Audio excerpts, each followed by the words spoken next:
Talk a little bit about Juice's style and what made him different than anybody you've ever fucking seen before. Like how he acted in the booth. Like. So you know what's crazy is what made him different was that I could relate to him a lot. And I feel like a lot of my friends, there's things that we can relate to, but not to that extreme where me and Juice had it. So it was like kind of weird where I'd be like, yo, I have this fond memory of this episode on this show. And he's like, bro.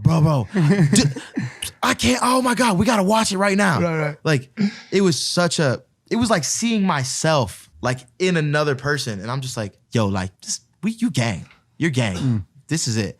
And like we all hit it off real fast. And there was like the connection of the music already coming from kind of the same places of like the upbringings and all this stuff, like him being from Chicago, SoundCloud era, all this stuff. So it kind of just all tied in and everyone hit it off. And Juice was special because his whole thing was Juice could be anyone and anything. He could talk to the most proper person or he could be in the hood with gang and all these people that he be with.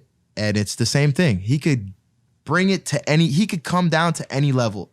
And that's something that I love that I love to do with people. I'm like, yo, you from here, this part of your life or whatever, I'm gonna try my best to get there.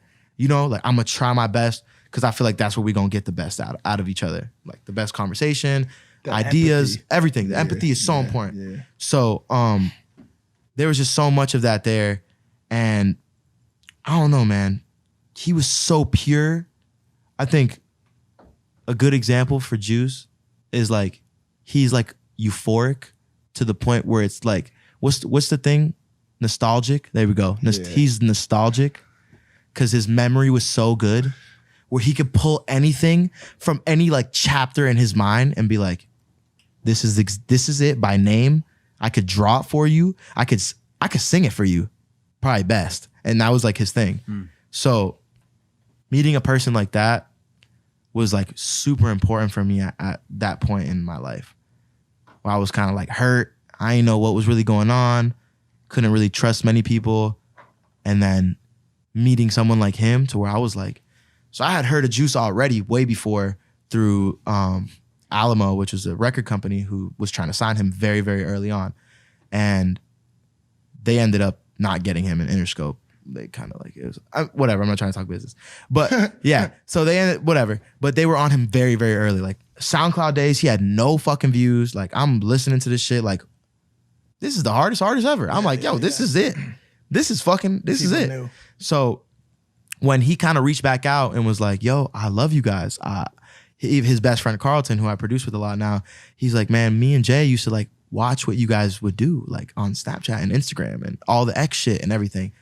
And we're still like the same age, low key. So I'm just like, damn, this is crazy. And he already knew so much about me and ski and shit to where it was like, kind of like we already knew each other, it felt like.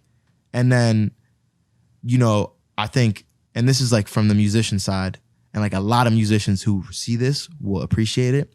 But going on tour with another artist or another group and becoming close is like, ain't none closer than that. Cause tour is like war. It's the gauntlet. It's it. Every night it's the Super Bowl. Like, you know what I mean? Like, I can't say much. Just know that. I can't say much, but it's the Super Bowl every night. And like you're smashing shit. The energy's at a fucking all-time high. Everybody's confidence and everybody's just like what I call on demon time. Everybody's on demon time all the time. Like you're just enjoying everything. And there's so much like endorphins being released and so much love going around that like you get close. Like it's gang after that. Yeah. You spend one tour, 130 to 40 city tour together and you did a whole year together, trust me. Or no, a whole year, whole 10 years, really.